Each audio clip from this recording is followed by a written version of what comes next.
لا يصلي وسلم دائما ابدا على حبيبك خير الخلق كلهم.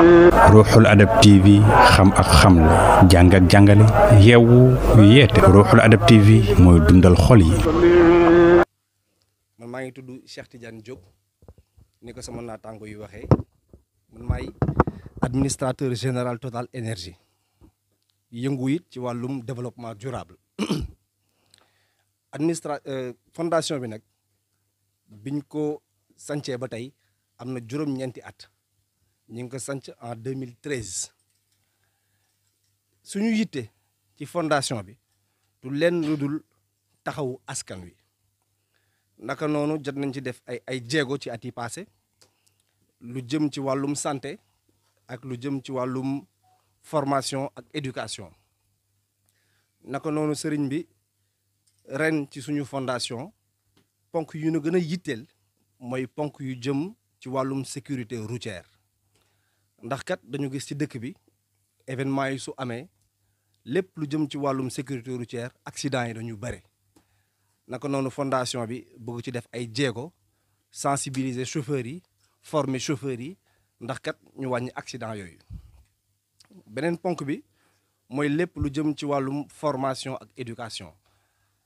fondation bi daf ciy taxaw def ci ay jéego yu ni mel association yu bëri dañ leen di jàppale pour jeunes yi mën am xëy loolu tamit suñu mbébét la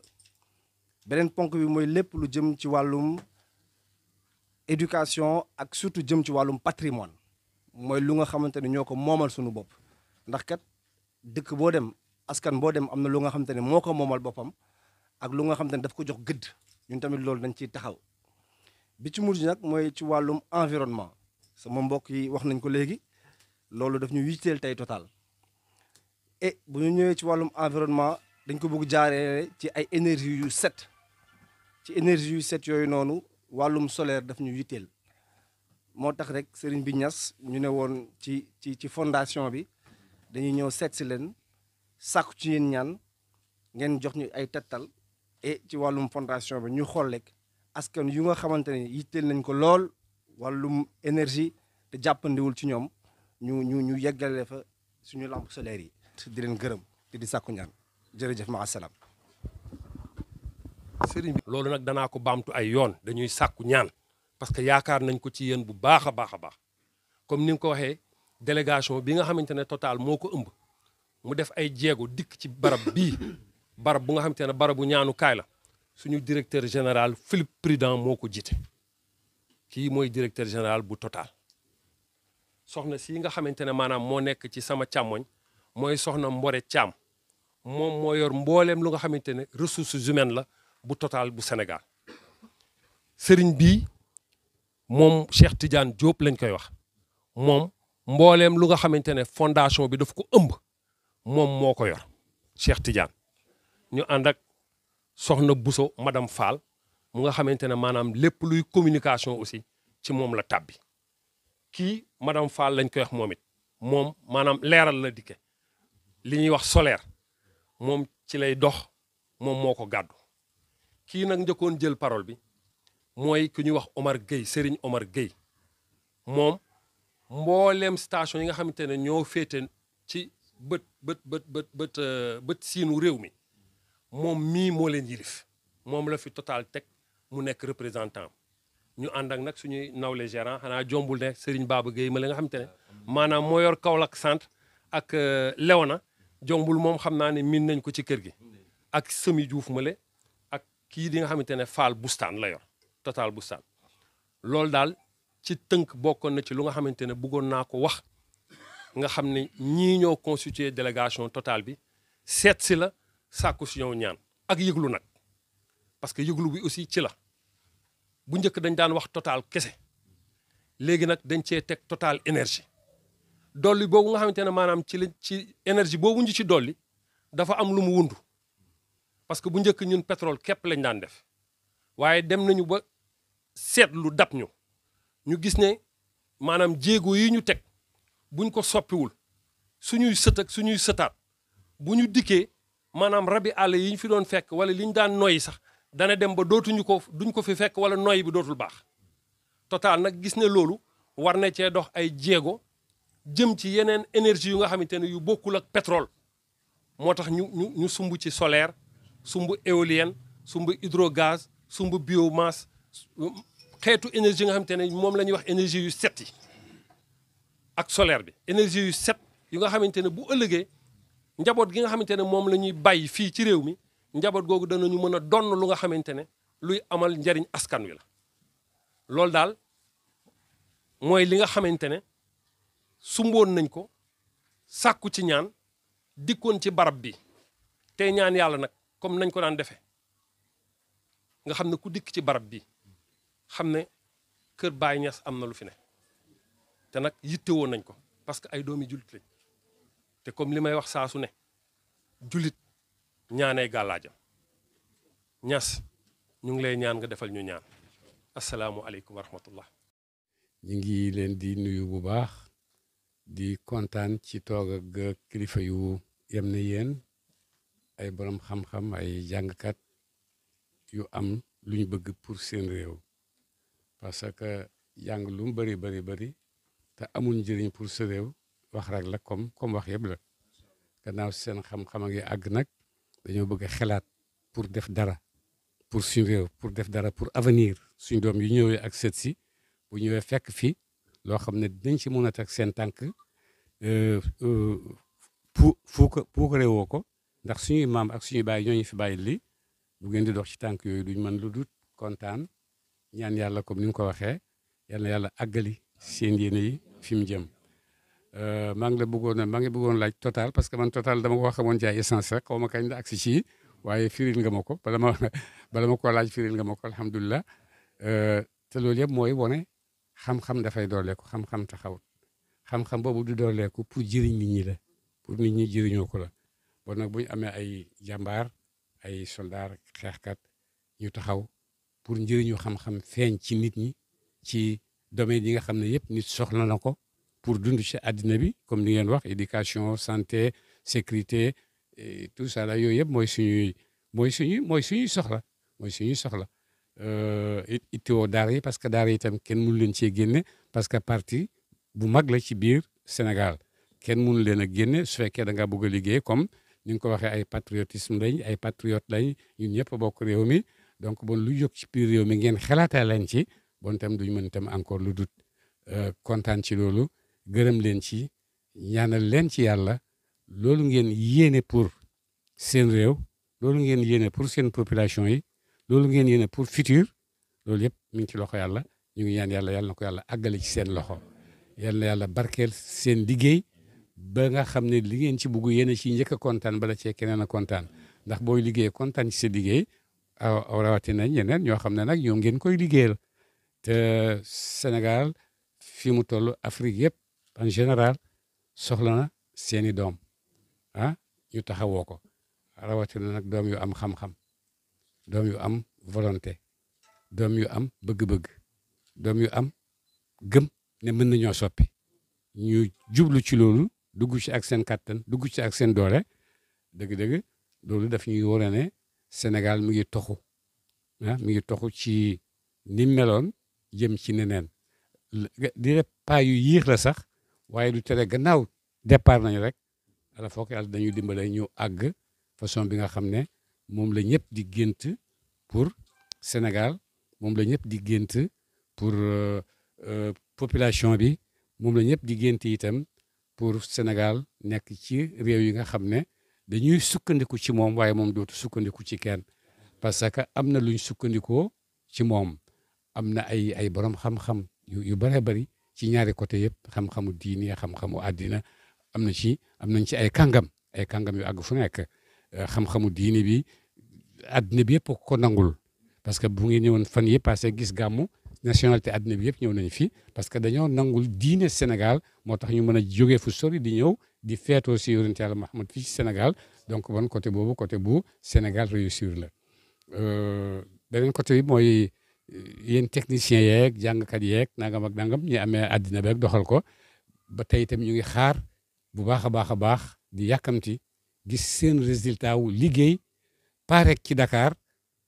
wala Diamniadio waaye fii ci Kossy fii ci Kaolack fu nekk ci ruq yi nga xam ne ñoo war Sénégal parce que du ñooñu rek ñooy waa Sénégal ñun tamit waa Sénégal lañ te bëgg nañ ñun tamit ñu nokki développement ñun tamit bëgg nañoo nokki am-am ñun tamit bëgg nañoo nokki xam-xam te loolu yëpp benn gouvernement lañu am ak ay techniciens am ak yéen borom xam-xam yi ngay xam na tamit yéen a ngi liggéey boo xam ne seen bopp la aju yooyu yëpp du mën du dul rek Sénégal départ na pour développer ci loxo ay doomam départ ci sa loxo ay doom nag terewul mën ngaa jëflanteeg ñeneen parce que alxuraan aayewuñu jëflanteeg ay yéefar sax su fekkee intérêt ñëpp a ci nekk astama nag ñoo xam ne yàgg nañoo xamanteeg France ak Sénégal yàgg nañ bu baax a baax côté yëpp joxante nañ ay intérêt donc l'islam aayewuñu suñu réew itam comme ay africain aayewuñu boo gisee ku la tane mën laa dimbale yow tamit nga mën koo dimbale weccee leen yow am nga terre am nga suuf am nga alal waaye voilà ñii ñoo am technique bi voilà nañu weccante ngeen jël lii ñu jël lii c'est tout à fait normal te defe naa borom ku amul xel rek xamut ni addina bi di doxee mooy jéem a wax baat yooyu nga doon am prononcé sànq parce que loolu amut Sénégal état boo ko xasee doon ñëpp a ko bokk du waay tabi rek ñoo ko moom addina bi yëpp a ko bokk boo nekkee président nekk ko président Sénégal rek na président ci addina bi ndax foo demee dañ lay teeru comme président màggal la bon mooy président wu fu mënti nekk président la ci addina bi yëpp yooyu yëpp ñoo ko moom ala foog ñu xam ni ñu koy sàmmee yàlla may na Sénégal teranga bu rëy parce que def na ko lieu de pèlerinage ndax bu ngeen ñëwoon fan yi passé rek di ngeen xam ne lieu de pèlerinage la yàlla ko teralee Sénégal donc bon loolu yàlla may ñu buñ ko fontoo buñ ko caaxaane nañ ko jéem a téye ak suñuy fukki baaraam xam ne teranga bu ñu yàlla may la yàlla nag bu la mayee na nga téye waaye bu ko sànni suñ diggante ak France ak technologie bu bees bi yëpp àgguñ ci fi ñu bëgg a àgg bon nag ñi fi àgg nañ jàppalante ba xam naka la ñun tamit mën a xotte suñu yoon pour àgg ci niveau bu kawe ci technologie yi ngi xalaat yi ngi kontaan ngeen ñëw ci nit ñi indi leen leer parce que leer moo nekk ci àddina bi ku la indi leer indil na la lu nekk bëgg na nga gis bëgg na nga liggéey bëgg na nga jàng bëgg na loolu yëpp parce que yooyu yëpp sukkandiku ci leer rek ci leen ko mën a amee yàlla def leen ay ndawam pour ngeen di tasaare leer ci biir nit ñoo xam ne soxla nañ ko loolu teranga bu leen yàlla defal la yal na leen ko yàlla sàmmal ba ngeen gis ci seen teranga bi nga xam ne moom ngeen bëgg a am ci Sénégal yal na yàlla taxaw leen yal na yàlla barkeel leen yal na yàlla nangu seen liggéey nous vous remercions beaucoup de votre présence ici parmi nous nous sommes tous très contents de vous voir et ce que vous faites pour nous, pour le Sénégal et pour d'autres pays aussi. Nous sommes très contents. Nous prions Dieu pour que Dieu vous aide pour réaliser vos rêves pour nous. Merci beaucoup. jërëjëf ci kàddu yi dañu bëggoon may rek suñu responsable solaire bi mu defal ñu benn démonstration rapidement rek. di ko ñaanal gudd fan lool bu ànd ak wér gu yaram yàlla na ko fi yàlla bàyyi suñu kanam mu di ñu jiite ci l'islam ak ci diine di ziar ñëpp vraiment di leen sant di leen gërëm ci accueil bi man nag maa yor wàllum solaire maa indi ay lampe tey bi ma ñëwee ñetti façon lampe laa indi donc indi naa lampe bu ndaw caat bi waaw indi naa caat bii nii rek pour ñiy jàng daara ndax daara dafa am solo suñu réew mun naa ne sax alxuraan moo téye suñu réew donc moo tax xale yi di jàng dañuy soxla bu guddi jotee ñu am lumière pour jàng surtout ñi nga xam ne courant eggagul foofu donc ñetti façon lampe yi lañ indi bii bu ndaw la mi ngi nii fii lañ koy taale mu am ñaari bouton ñaari lumière la am da ngay taal benn bu leer ak bu gën a leer bu guddi woon day gën a leer léegi bii da nga koy lonk rek bu dee ci daara la mën nga bënt rek di lonk fu nekk rek salle bi yëpp leer am na façon bi mooy bu ndaw bi waaw bii dafa ndaw du charger téléphone portable mais bii ci topp ni moom kit la moom tam am na lonkukaay mun nañ daaj ay kii tamit lonk ko ci moom fii lañ koy taale te am na 4 niveaux d'éclairage benn niveau baa ngi ni bu ndaw la après nga taalaat mu gën a leer nga taalaat mu gën a leer nga taalaat mu gën a leer loolu bu guddi jotoon lay gën a feeñ waaye comme bëccëg la du feeñ mais incha allah bu ngeen ko taalee guddi di ngeen gis noonu la ci même bouton bi tamit moom lañ koy fayee boobu mooy ñaareel bi mais en même temps moom mën na charger téléphone portable moo tax mu tudd kit lampe bu commencé di charger téléphone de kit lay tudd nekkatul lampe bii mooy lampe mooy bu ndaw bi donc bu ñu weesoo ci bii ni voilà waaw solaire la yëpp solaire la dafa ànd ak panneau baa ngi ni panneau bi mooy nekk si naaj bi nii léegi mu am fil boo xamante ne moo koy relier moom ak lampe bi bu ñu tegee panneau bi nii si naaj bi dañ koy dugal fii am na bën bu nekk fii mais lampe bi moom nañ ko moytul naaj bi daal am na fil bu gudd boo xamante ne boo tegee panneau bi nii si naaj bi fil bu gudd la ba nga làkk lampe bi pour mu bañ a yàqu du noonu léegi soo ko tegee si naaj bi rek moom mooy chargé kon affaire bi mi ngi nàmp pour charger lampe bi bu gudd jotee nag nga daal di koy taal am sa lumière ak soxlawul beneen dépense doo dem jëndaat dara ci essence wala dara donc moom panneau bi rek moo koy alimenté voilà boobu mooy ñaareel bi ñetteel bi nag mooy bii suñu VIP bi macha allah moom panneau bi sax dafa gën a mag bi ñuy ñëw sax defaral nañ leen sax ay support pour yombale leen ko support bi mi ngi si oto bi su ko defee moom ngeen di fixé ci kaw bâtiment bi moom tam am na fil yu gudd bii filu 2,50 m la donc moom ngay fixé ci naaj bi bu ko defee nag ci biir paquet bi accessoires yi ñu soxla yëpp pour monter ko mi ngi ci biir li ay adaptateur la donc lii nii da nga koy dugal ci adaptateur bi nii léegi branché ci lampe yi lampe bu nekk dafa am filu 2,50 m léegi fil bi moom ngay branché fii nii dugal ko ci lampe bi nekk di namp lu mu tudd électricité bi nekk si panneau bi voilà donc lii bu nekkee si naaj bi lampe bi tamit mu gudd nga teg ko ne lii mi ngi koy chargé c'est automatique léegi soo xëyee nga chargé ko si naaj bi léegi noonu bu guddi jotee rek nga taal sa lampe voilà donc bii paquet moom am na 4 lampe mën nañ ko installer nii même si biir kër yi fii nii am courant parce que tam léeg-léeg courant dafay ñàkk ñun ñi am courant sax léeg-léeg courant day ñàkk suñu biir kër yi donc lii dafay baax ñu jox ko xalifa bi comme ça moom bu guddi jotee bu courant coupé rek automatiquement mbir yi tàkk léegi après waaw moom tamit kit la parce que au delà tamit am na ay accessoires moom tam dafay charger téléphone foo mënti nekk rek day charger sa téléphone léegi am na ay accessoires yoo xamante ne c'est adapté ci ban type bu téléphone nga am donc téléphone boo am rek voilà léegi mi ngi nii waaw léegi ni lampe la ni te lampe waaw boobu moom namp na ba pare léegi boobu ni niñ ko téyee ni tam bañ mu gaaw a toj voilà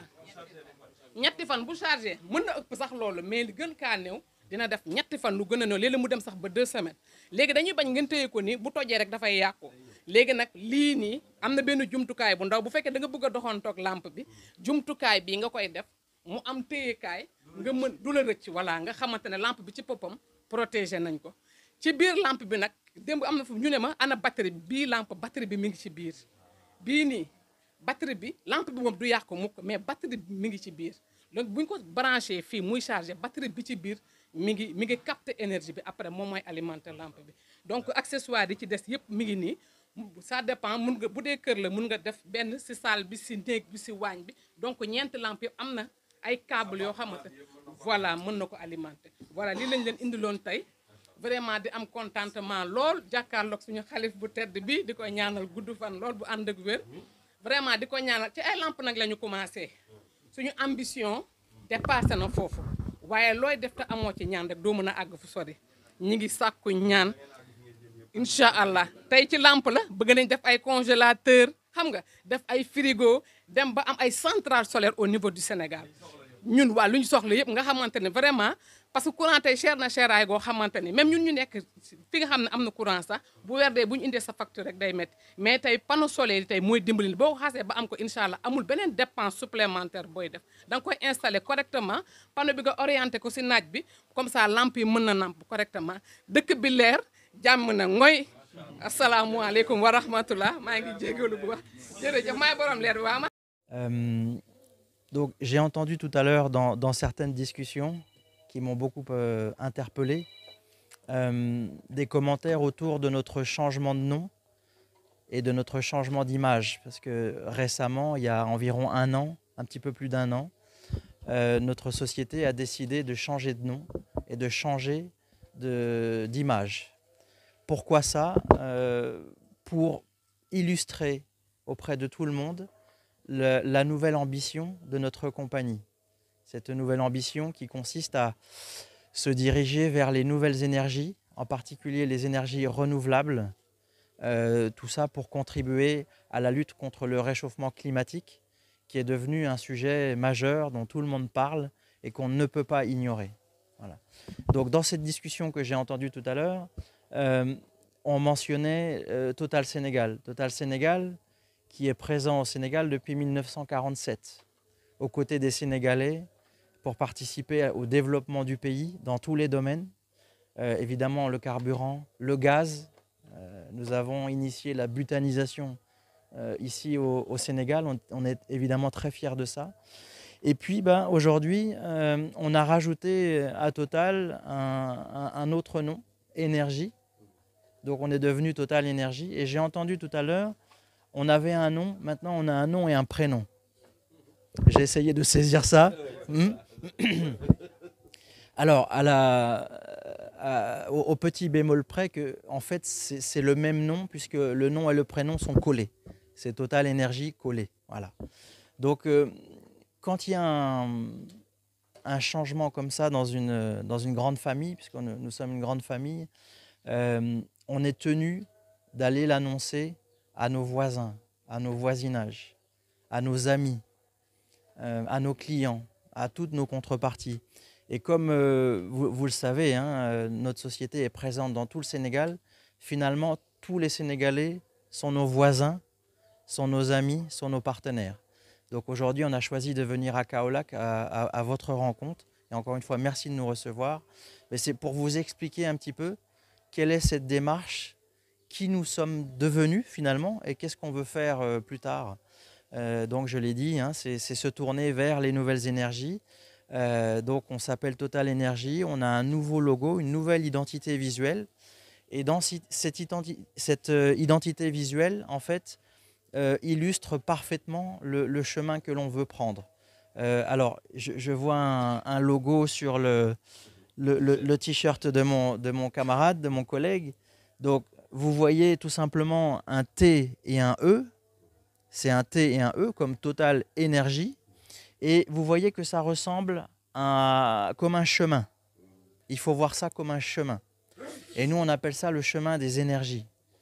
Alors pourquoi? Vous voyez aussi des différentes couleurs. Il y a 7 couleurs au total qui représentent 7 énergies différentes. Ce sont les 7 énergies que notre compagnie veut travailler, veut offrir à ses clients. C'est vraiment ça qu'on veut faire. Alors, vous reconnaissez quand même le rouge historique de Total, que tout le monde connaît jusqu'à présent. Et puis ensuite, vous voyez ce dégradé de couleurs qui passe par toutes les couleurs. Et à chaque changement de couleur, on parle d'une nouvelle énergie. Donc, on peut dire, pour faire vite, que le rouge, c'est le pétrole historique que l'on connaît depuis longtemps. Et puis, au fur et à mesure que nous passons par les couleurs, on va parler du gaz naturel.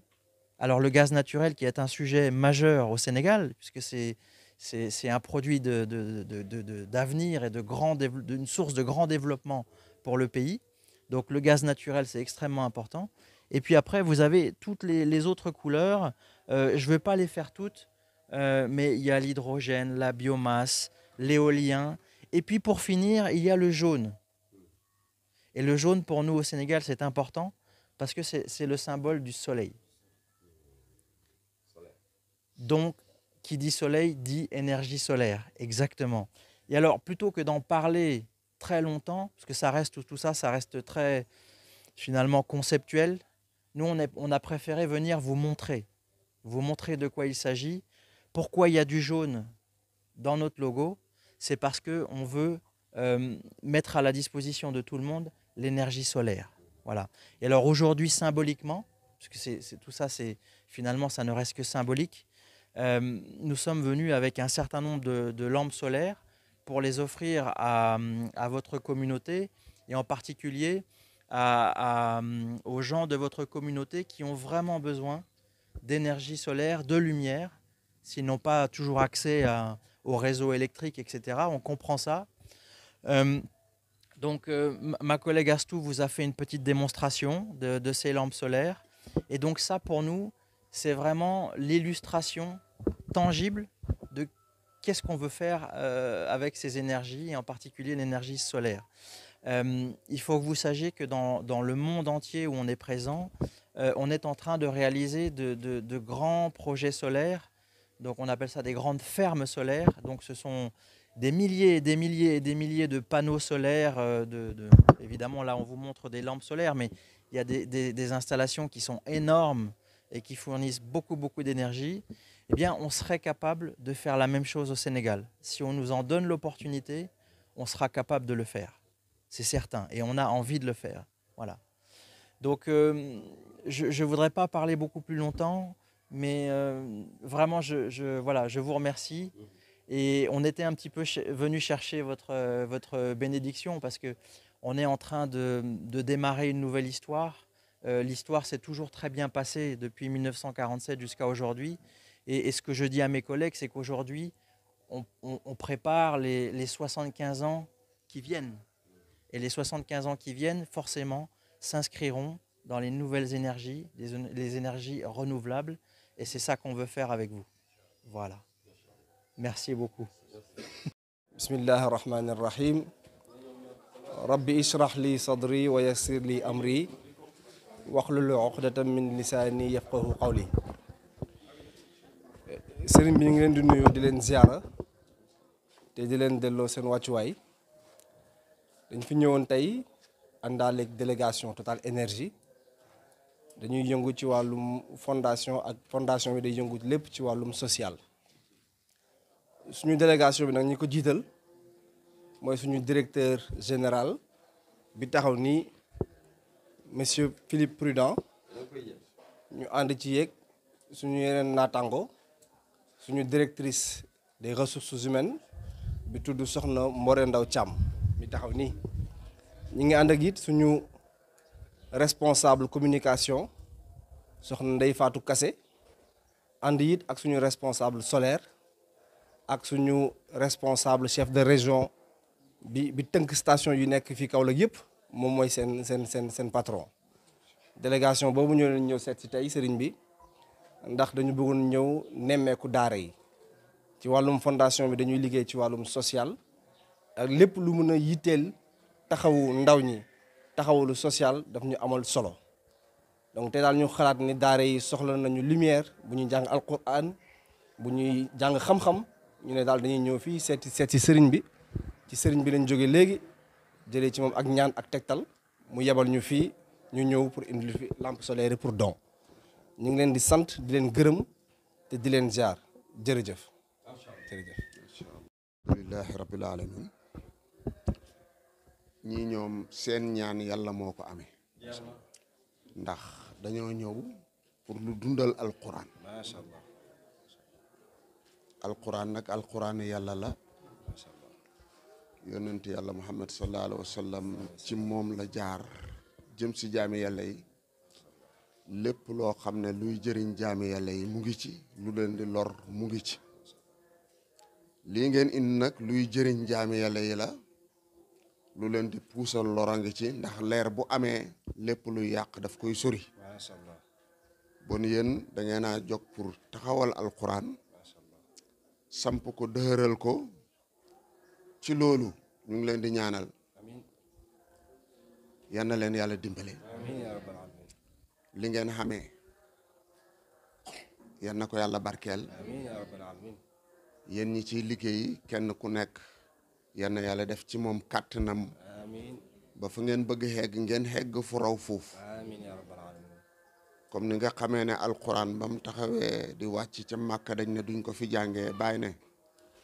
jàng nañ ko fa ba jàng ko fii sax ci pegg àddina bon yéen itamit ne yéen a ngi dundal lii rafet dafa xam gën a rafet am alquran rafet na ndax bàyyi ne na yàlla na ko yàlla def muy karaamam waaye yéen da ngeen a ñëw pour gën koo rafetal pour lan waxtu courant coupé rek ci jumaa ji su ma fa nekkee sama xelange yi day man est-ce que joxe woon naa làmp bon à partir d'aujourd'hui loolu jeex na tey yéen ñi ko jeexal yal na yàlla jeexal seen coono Total Énergie moo ko def. yal na yàlla jeexal seen coono seen bëgg-bëgg yal na yàlla yokk ko ba ngeen xegg foo xam ne foogu leen xoon ne da ngeen fa xegg docteur nag boo demee ci kanamam da ngay wax sa jàngoro daara ji ñaar la bii moo njëkk waaye internat ba mu nga fële ca saam mu nga saam su ko defee waaw ñaari daara la benn baa ngi nii fii benn baa nga fële ca saam su ko ñu ngi leen di ñaanal yàlla monsieur comment prudent ñu ngi lay ñaanal yàlla dimbale la yàlla li nga jiite ya nang ci am ndam courant ngeen di jëfandikoo yal na leen yàlla musal ci courant am na borom yal na leen yàlla musal ci ayu courant te yàlla jox leen njëriñal courant ak barkeb courant jërë ngeen jëf salaamaaleykum wa rahmatullah alhamdulillahi rabbil alamin arrahmani rahim maliki yawmiddin iyyaka na'budu wa iyyaka nasta'in ihdina siratal mustaqim siratal ladzina an'amta alayhim ghayril maghdubi alayhim waladdallin amin allahumma salli ala sayyidina muhammadin al-fatih lima ughliqa wal khatim lima sabaqana siraq biraq wal hadi ila siratikal mustaqim wa ala قدر المقدار عظيم اللهم صل على سيدنا محمد الفاتح ما أغلق والخاتم ما سبقنا سراق براق والهادي إلى صراطك المستقيم وعلى قدر المقدار عظيم اللهم صل على سيدنا محمد الفاتح ما أغلق والخاتم ما سبقنا سراق براق والهادي إلى صراطك المستقيم وعلى قدر المقدار عظيم سبحان ربي رب العزة عما يصفون والسلام على المرسلين والحمد لله رب العالمين لا يصلي وسلم دائما ابدا على حبيبك خير الخلق كلهم ruuxul adab TV xam ak xamle jàng ak jàngale yeewu yeete ruuxul adab TV mooy dundal xol yi